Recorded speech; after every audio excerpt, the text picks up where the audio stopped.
ठीक है, सबको स्क्रीन शो कर रही है? Yes sir. ठीक है। तो कल लास्ट टाइम मैंने जो पढ़ाया था वो अंडर कट और ये सब बताए थे। अंडर कट क्या होता है, चेंज गियर मैकेनिज्म क्या होता है, ठीक है, ये सारी चीजें बता दी थी मैंने। ठीक है, अब नेक्स्ट है आपका जो गियर में हम लोग जो क्या कहते हैं पिच चेंज करते हैं, यानी अगर पिच हमें डिफरेंट डिफरेंट करनी है तो हमें क्या करना पड़ेगा। यहाँ पे देखो 4 mm, 6 mm, 12 mm, 24 mm and second है half inch and half 4 inch. ये हमारे कुछ कॉम्बिनेशंस हैं कि 4 mm, 6 mm, 12 mm, 24 mm, ये कुछ कॉम्बिनेशन है। और नीचे आप अगर देखें तो हमारा ये देखिए, जो नीचे हमारा पिच का ये सिस्टम है, पिच जनरली ये लीड स्क्रू की पिच है, ये चेंज नहीं होती है, ये पिच हमारी फिक्स है। हाँ, ये हमारी अवेलेबल है, ये लीड स्क्रू की पिच है। लेकिन अगर हम बात करें इस चीज की, ये पिच वर्क पीस की, तो ये हमें चेंज करनी होती है, वर्क पीस की पिच चेंज करनी होती है। तो अगर हमारा कोई गियर है जो सिंगल स्पीड पे चल रहा है, सपोज करो उसका R1 N1, इसका N1 है और वही N1 यहाँ पे मिल रहा है हमारा, दोनों का N1 अगर सेम रहेगा तो इसकी पिच और इसकी पिच क्या हो जाएगी, बराबर हो जाएगी। यानी लीड बराबर हो स्क्रू की जाएगी। पिच और वर्क पीस की पिच बराबर हो जाएगी। बट हमें चेंज करना है कि डायमंड कितनी कितनी पिच होनी चाहिए। तो यहाँ पे यस सर। हमारा डिपेंड करता है driven gear T1, T4, T3, T1 इस तरीके से। और अगर हम तेज, अगर किसी भी अपने टूल को अगर इसकी स्पीड हम तेज कर दें और स्पीड अगर धीरे कर दें, तो हमारा जो फीड है, फीड मोशन तो हमारा फिक्स रहेगा, क्योंकि लीड स्क्रू क्या करता है, डिपेंड करता है फीड मोशन पे। ठीक है, लीड यस। स्क्रू हमारा फीड क्या देगा, वो सेम देगा। लेकिन अब हमारा रोटेशन क्या है, रोटेशन हमें बढ़ाना और कम करना होता है।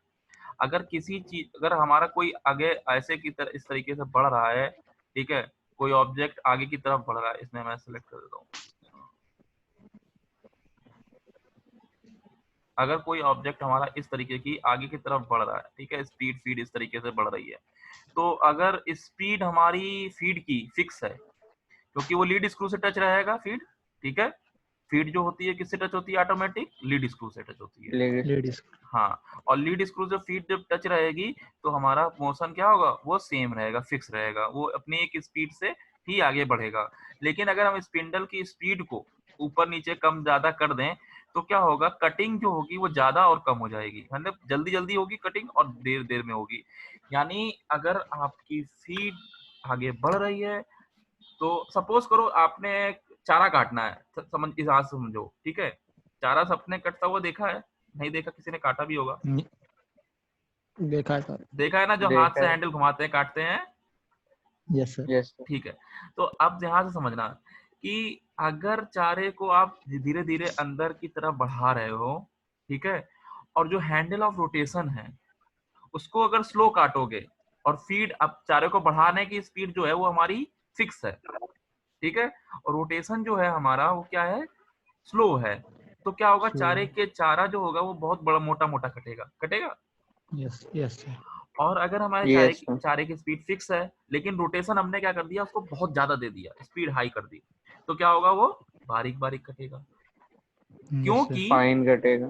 फाइन कटेगा, क्योंकि जो हमारा सपोज करो कि 1 सेंटीमीटर की फीड आगे बढ़ रही है, यानी 1 सेकंड में 1 सेंटीमीटर की फीड बढ़ रही है, तो चारे वाली जो मशीन है वो 1 सेंटीमीटर को एक बार कट कर रही है, लो लो स्पीड पर, समझना।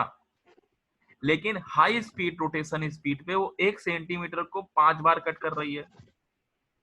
तो क्या होगा, यहाँ पे हमारी यस सर। पिच जो होगी, यानी जो थिकनेस होगी कटिंग की, वो हमारी कम हो जाएगी। इसी तरीके से पिच हमारी क्या होती है, कम हो जाती है at comparison to high speed, at comparison to low speed. यानी हाई स्पीड में पिच हमारी क्या होगी, कम होगी, और लो कम हो स्पीड में पिच जाएगी। हमारी ज्यादा होगी। बड़ा। ठीक है, ज्यादा होगा। तो ये यस हमारी सर। सेटिंग्स करनी होती हैं बस यस। खाली। तो यहाँ पे हमारे 4 mm, 6 mm, 12 mm, 24 mm, half inch और 1/4 इंच, तो इस तरीके से हमारा चेंज क्लियर प्रोसीजर होता है। तो जिसको आपको समझना था कि किस तरीके से हमारी पिच आगे बढ़ती है। ठीक है, उसके बाद ये देखो gear mechanism, thread cutting, simple चीज है, सेम चीज ही वही है। ठीक है, उसके बाद है पार्टिंग ऑफ प्रोसेस, इसमें कोई चीज नहीं, ग्रूविंग प्रोसेस, ये सब आप लोग पढ़ चुके हो। इस यहाँ पे देखिए नर्लिंग है, दो तरीके की नर्लिंग दिखाई है, straight knurling and diamond knurling. Straight knurling, knurling में हमारा जो टूल होता है वो टूल हमारा किस तरीके से हो जाएगा, टूल हमारे इस तरीके से उसमें ग्रुप बने होंगे, ठीक है, उसको हम क्या करेंगे, फिट कर देंगे और यहाँ पे लगा देंगे तो स्ट्रेट नर्लिंग हो जाएगी। डायमंड नर्लिंग में हमारा, डायमंड नर्लिंग जो होती है उसमें 2 टूल यूज करते हैं, यानी जो हमारा नर्लिंग टूल होता है डुअल नर्लिंग ऑपरेशन होता है, जिसमें कि आपका इस तरीके से टूल लगा होता है, यहाँ पे रोलर लगा होता है एक, और एक रोलर यहाँ पे लगा होता है, ठीक है। और इस रोलर में हमारे क्या होते हैं, ग्रूव्स होते हैं, इस रोलर में इस तरीके से ग्रूव्स होते हैं। इसी तरीके से इस रोलर में यहाँ पे हमारा ग्रूव्स लगा होता है और इस रोलर में हमारे ग्रूव्स इस तरीके से होते हैं। तो जब दोनों एक साथ चलते हैं, है ना बेटा, जब दोनों एक यस सर। साथ चलते हैं तो क्या बनाता है, डायमंड नर्लिंग बना लेता है, ठीक है। तो यस सर। क्रिएट कर देता है, नर्लिंग करता है। और एक सिंगल नर्लिंग टूल ये होता है जो कि स्टेट के लिए यूज होता है, और ये वाला स्ट्रेट के नर्लिंग टूल लिए। होता है डायमंड के लिए यूज होता है। द डुअल रोलर लगे होते हैं, सिंगल रोलर लगा होता है, ठीक। Yes sir. ये हमारा नर्लिंग दूसरे। नेक्स्ट हमारा है, ये देखिए आप देख सकते हो, ये देखिए नर्लिंग टूल आपका इस तरीके से, एक नर्लिंग टूल इस तरीके से, ये डायमंड है, इसमें देखो इसमें स्ट्रेट दिखा रहा है लेकिन but it is not straight, it is just inclined. Knurling tool में ये जो यस आप सर। स्ट्रेट देख रहे हो, स्ट्रेट नहीं है, ये इंक्लाइंड है, ठीक है, और इसमें स्ट्रेट है हमारा, ठीक है। तो ये स्ट्रेट नर्लिंग टूल हो गया, डायमंड नर्लिंग टूल हो गया आपका। ये आपका सैंक होता है, ये आपका डायमंड नर्लिंग टूल में, इसमें सैंक दोनों अलग अलग है हमारे। उसके बाद है कैप्स्टन लेथ, ये हमारी कैप्स्टन लेथ, यहाँ पे हमने टरट लगा रखा है,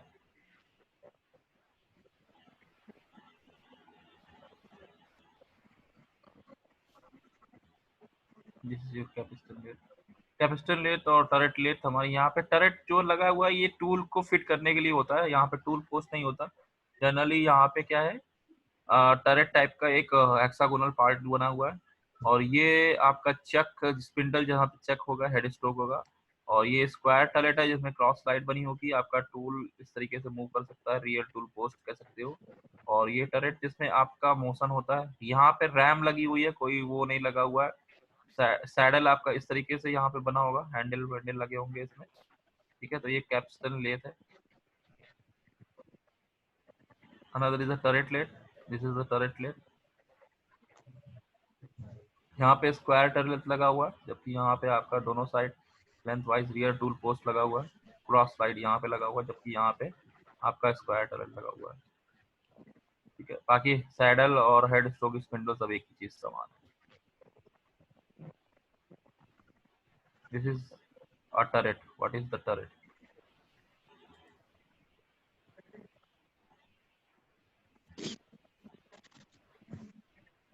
ये आपके 1 2 3 4 5 6 होल्स हैं, इन होल्स में हम क्या करते हैं, टूल फिट करते हैं, तो इसी को हम टरेट हेड कहते हैं। यहाँ पे टूल पोस्ट अलग ही टाइप का है, तो टूल पोस्ट ना कहकर इसको हम टरेट कहते हैं। टरेट में यहाँ पे 6 हम तरीके से टूल लगा सकते हैं और इनको हम टाइट कर सकते हैं टरेट में, इसीलिए हम टरेट कहते गुड मॉर्निंग हैं। गुड मॉर्निंग, कौन है यार भाई? राहुल राजपूत। राहुल राजपूत, राहुल राजपूत आ गए, और बाकी लोग कहाँ है? राहुल तुम्हारे कितने पार्टिसिपेंट बड़े कम हो जाते इतनी हैं। देर से नेटवर्क प्रॉब्लम थी सर, कनेक्ट करके ना सर चला रहे हैं फिर। इतनी देर से नेटवर्क प्रॉब्लम थी, अच्छा भाई। देहात में है तो सर नेटवर्क प्रॉब्लम होती रही थी। देहात में तो नेटवर्क, देहात जो है विलेजर एरिया है, वहां पे तो जियो अच्छा काम करता है बेटा। मंदना में सर नहीं आ रहे हैं। एक्चुअली बात ये है कि सब जियो का सिम लिए रहते हैं, सब व्यस्त रहते हैं, फ्री घर पे बैठे रहते हैं, इसीलिए सब नेटवर्क अच्छा, प्रॉब्लम दिखती है। सारे नेटवर्क वही खा जा रहे हैं। चलो ठीक है, राहुल को नहीं मिल रहा है। राहुल को नहीं मिल रहा है। तो ये this is the main parts of the turret lathe, and another is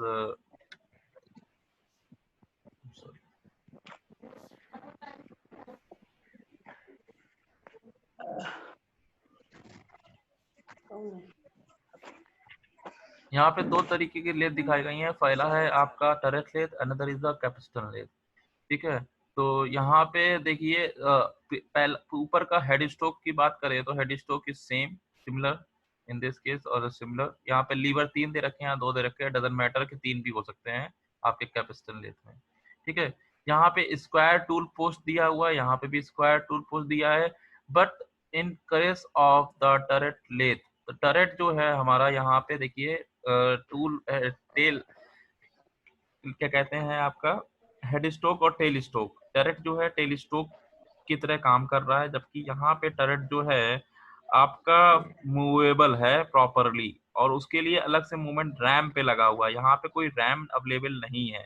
in case of the turret lathe there is a no RAM available, but in case of capstan lathe there is a RAM available and turret is mounted on the RAM। ठीक है, turret is mounted on the RAM, but in case of the turret lathe turret is mounted on the tail stroke। ठीक है, तो ये basic difference समझ लीजिए। ठीक है, बाकी एप्रॉन दोनों में है, एप्रॉन यहाँ पे भी है, एप्रॉन यहाँ पे भी है, बट टरेट में सिंगल एप्रॉन है, यहाँ पे डुअल एप्रॉन। ठीक है, कैप्स्टॉन में डुअल एप्रॉन है आपका। ठीक है, बाकी स्क्वायर टूल पोस्ट इसमें भी है, square tool post, hexagonal tool post कह सकते हो या स्क्वायर टूल पोस्ट कह सकते हो। अगर स्क्वायर टूल पोस्ट है तो स्क्वायर रहेगा, अगर हेक्सागोनल है तो हेक्सागोनल टूल पोस्ट है। ये हमारा बेसिक डिफरेंस है। आपके पास नोट्स अवेलेबल है, आप इन दोनों को पढ़ सकते हैं। उसके बाद है head stroke of semi automatic lathe. ये आपका हेड स्ट्रोक है सेमी ऑटोमेटिक लेथ का।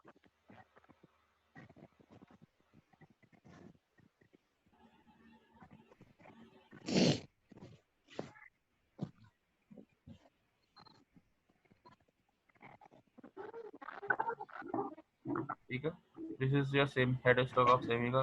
This is known as capstan head, slide, feed, rod, saddle, bed and lever. Lever को ज्यादा ही बड़ा बना दिया, इतना बड़ा होता नहीं है। उसके बाद है पुली, उसके बाद कैपेसिटन रॉड, उसके बाद lever, and this is also a lever. तो ये बेसिकली हेड स्ट्रोक है किसका, सेमी ऑटोमेटिक। सेमी ऑटोमेटिक में आपको बताया है हर एक लेथ हमारी क्या होती है, सेमी ऑटोमेटिक ही होती है। सेंटर लेथ भी सेमी ऑटोमेटिक है, because centre lathe semi automatic क्यों है, जब तक कि लीड स्क्रू को अटैच नहीं करते हम किससे, अपने कैरिज से, जब तक हम लीड स्क्रू को अटैच नहीं करते कैरिज से, तब तक वो आपकी सेमी ऑटोमेटिक नहीं बनती है। लेकिन जैसे ही मैनुअल बनी रहती है, लेकिन जैसे ही हम कैरिज को अपने हेड स्ट्रोक सॉरी स्पिंडल से अटैच कर देते, लीड स्क्रू से अटैच कर देते हैं, तो वो सेमी ऑटोमेटिक बन जाती है। मतलब उसका मोशन कैरिज का है, ऑटोमेटिकली मूव करने लगता है, that is called semi automatic. Next आपका है turret indexing mechanism. Here is a turret indexing mechanism, this is your turret indexing mechanism. यहाँ पे देखिए रैचेट यूज किया गया है टरेट इंडेक्सिंग मैकेनिज्म में, आपका रैचेट यूज किया गया।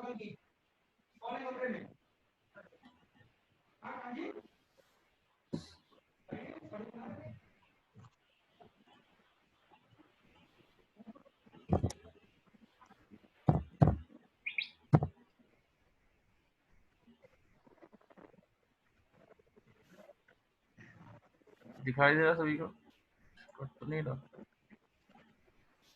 यस। हाँ ठीक है, तो अभी इसको एनोटेट कर देते हैं। यहाँ पे आपका रैचेट दिखाई दे रहा है, दिस इज रैचेट, एंड ये आपका जनरली रैचेट है। ठीक है, ये रैचेट जो है बेसिकली एक तरीके का गियर सिस्टम ही समझ लो। ठीक है, रैचेट एक आपका इंटरमिटेंट सप्लाई देता है किसी चीज की, इंटरमिटेंट यानी कंटिन्यूअस सप्लाई नहीं देगा, इंटरमिटेंट सप्लाई देगा, जहां पे आपका रुक रुक के मोशन कराना है। ठीक है, दैट इज कॉल्ड रैचेट। ठीक, रैचेट में रुक रुक के मोशन कराना होता है, इसीलिए हम रैचेट का यूज करते हैं कि आपकी जैसे बॉटल फिलिंग प्लांट होते हैं, तो बॉटल फिलिंग प्लांट में आपकी बॉटल में कैप लगाना हो या उसमें क्या कहते हैं लिक्विड फिल करना हो, तो रैचेट मैकेनिज्म का यूज किया जाता है।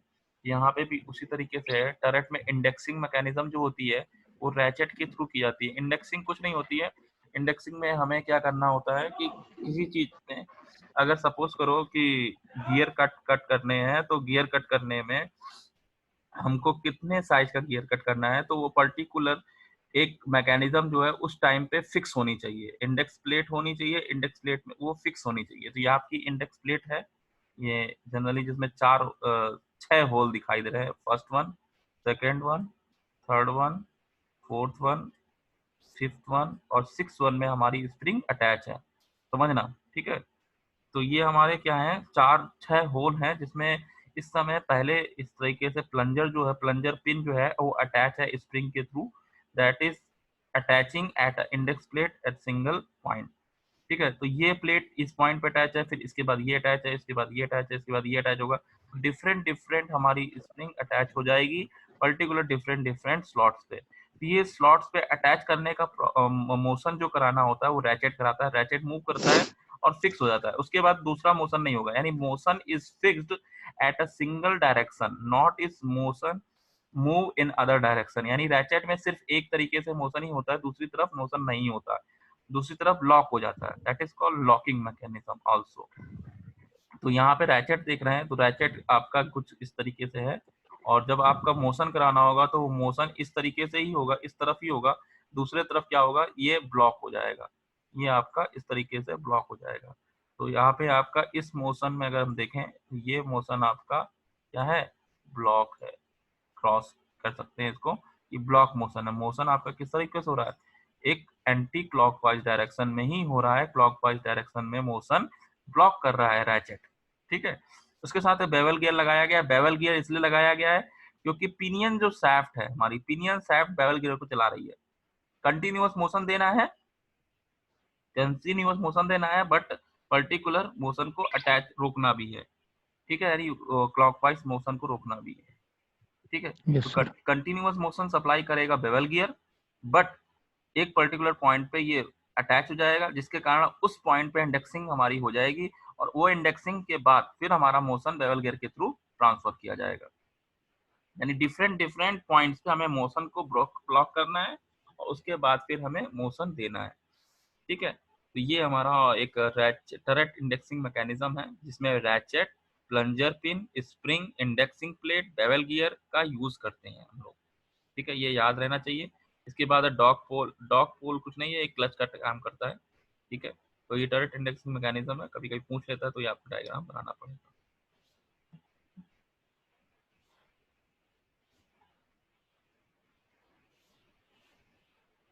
नेक्स्ट आपका आता है bar feeding mechanism. This is a bar feeding mechanism, जैसे बार को हम फीड करते हैं। बार फीडिंग मैकेनिज्म मतलब ये आपका देखिए यहाँ पे हम, तो ये आपका बार है। व्हाट इज बार, बार क्या है, एक हमारा स्पेसीमैन है, ठीक है, और स्पेसीमैन को ही हम फीड करते हैं, यानी वर्कपीस को ही हम क्या करते हैं, फीड करते हैं। और अगर लंबा है हमारा, कई छोटे छोटे टुकड़े कटने हैं, तो उसको कैसे हम फीड करेंगे, कंटिन्यूअसली। समझिएगा, अभी हमें हाथ से करना पड़ता है। अब सेंटर लेथ में जब आप कट करके कोई भी सिलिंड्रिकल ऑब्जेक्ट बनाते हैं, उसके बाद फिर हमें क्या करना होता है, चक को खोलना होता है। चक खोलने के बाद फिर क्या करते हैं हम लोग, उसके बाद चक खोलने के बाद क्या करते हैं, चक खोलते हैं, फिर उसको लूज करते हैं, और ऑब्जेक्ट फिर कट। उसके बाद फिर फीड करते हैं। तो ये हमारा यस सर। फीडिंग ऑप्शन होता है मैनुअली, बट यहाँ पे जो बार फीडिंग मैकेनिज्म है, इट इज ऑटोमेटिकली। यहाँ पे कई चीजें लगी हुई हैं, वेट, पुली, पुली पिन। यहाँ पे अगर देखें तो दिस इज द पुली, ये आपका हेड स्ट्रोक है, ठीक है। उसके बाद है पिन, उसके बाद है आपकी स्लाइडिंग ब्रैकेट, उसके स्लाइडिंग ब्रैकेट है, उसके बाद पुली है, उसके बाद वेट है। तो यहाँ पे आपका बार फीडिंग मैकेनिज्म है, चेक बुश है, तो ये आपका कंप्लीटली बार है। ये आपका जो आ रहा है, इसको मैं डिलीट कर देता हूँ, ये आपका बार है,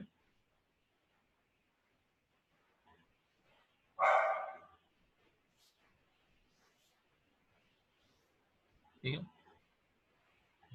दिस इज योर बार, और इसको हमें फीड कराना है कंटिन्यूअसली, ठीक।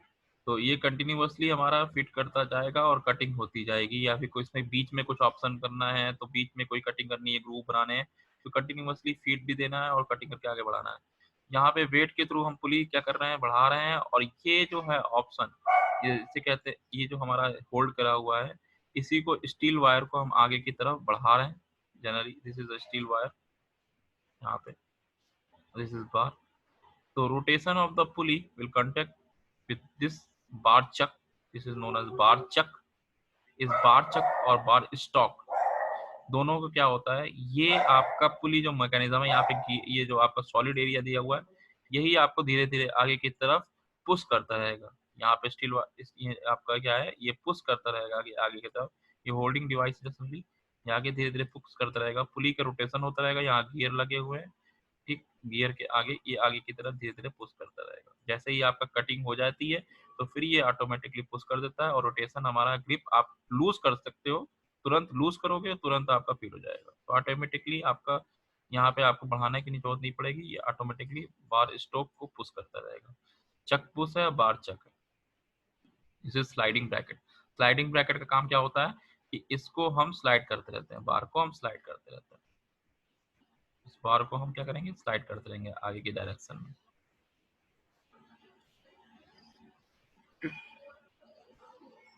उसके बाद है आपका next hand wheel. Is your hand wheel.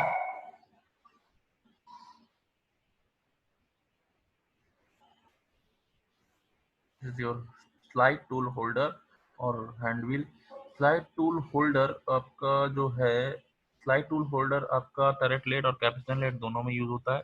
इसका काम क्या होता है ये बता दे रहा हूँ मैं।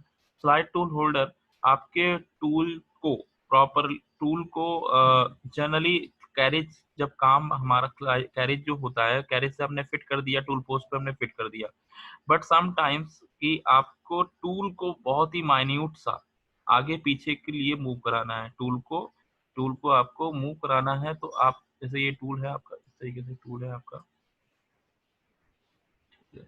सॉरी इसको क्लियर कर देता हूँ। जैसे कि आपका ये टूल है, यहाँ पे जैसे टूल लगा हुआ है,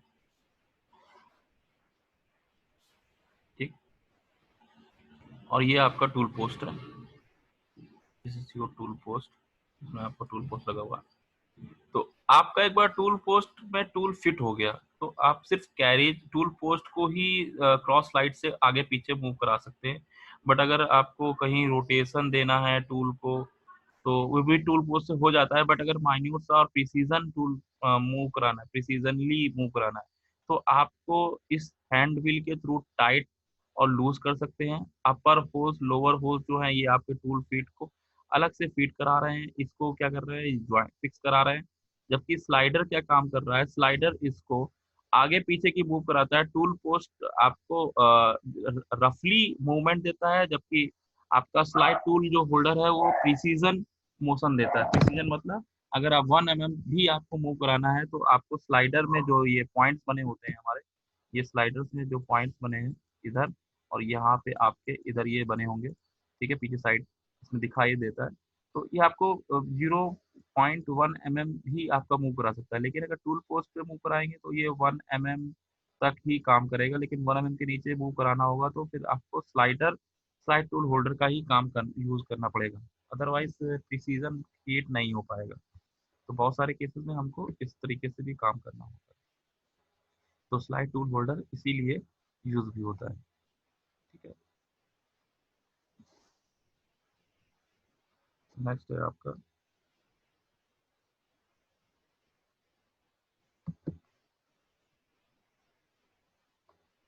नी टूल होल्डर। ये डिफरेंट टाइप होल्डर है, ये भी एक तरीके का टूल होल्डर ही है, नी टूल होल्डर। उसके बाद है आपका knurling tool holder. This is knurling tool, knurling tool को होल्ड करने वाला जो जनरली टूल पोस्ट में नर्लिंग टूल ऑटोमेटिकली फिट हो जाता है। ऐसा कुछ नहीं है कि नर्लिंग टूल होल्डर अलग से ही प्रोवाइड किया जाएगा, ठीक है। सैंक इसमें लगा हुआ है knurling tool holder. Knurling tool ये है, नर्लिंग टूल होल्डर में आपका नर्लिंग सिर्फ आगे के 2 टूल हैं वो आपके फिट होते हैं। जैसे कि अगर आपको देखें तो ये आपका नर्लिंग टूल्स है, ठीक है, और ये आपका टूल होल्डर है, ये जो आपका टूल होल्डर है, ये नर्लिंग टूल इसमें फिट हो गया है। और यही सैंक आपका टूल पोस्ट में फिट कर दिया जाता है, यानी छोटे से छोटे जो आपके जो रोलर्स हैं, रोलर को फिट किया जाएगा। ये आपका नर्लिंग टूल, इतना पोर्शन आपका नर्लिंग टूल है और ये आपका सैंक है। तो सैंक को फिट करने के लिए नर्लिंग टूल होल्डर नाम दे दिया गया है। तो सैंक ही आपका अटैच हो जाता है आपके टूल पोस्ट से, ठीक है। That is called knurling tool holder, बस और कुछ नहीं है इसका। नेक्स्ट है आपका डाई टूल होल्डर। ये simply die tool holder, this is your die knurling.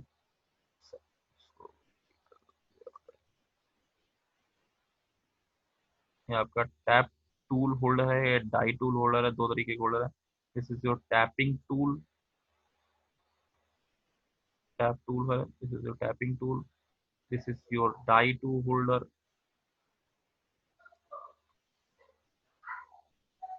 जब आपको डाई, डाई का मतलब ये है कि अगर आपको कोई डाई फिट करनी है, डाई का मतलब है सिलिंड्रिकल ऑब्जेक्ट्स में कुछ आपको बनाना है।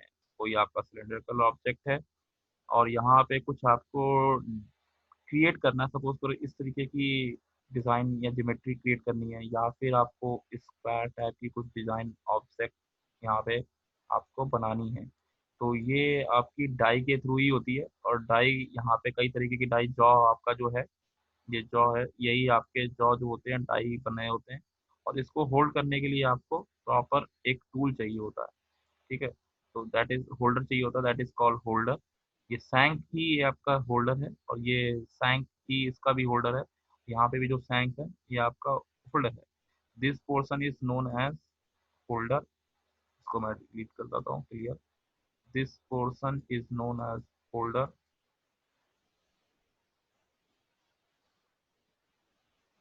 और this portion is known as tap tool, tap tool.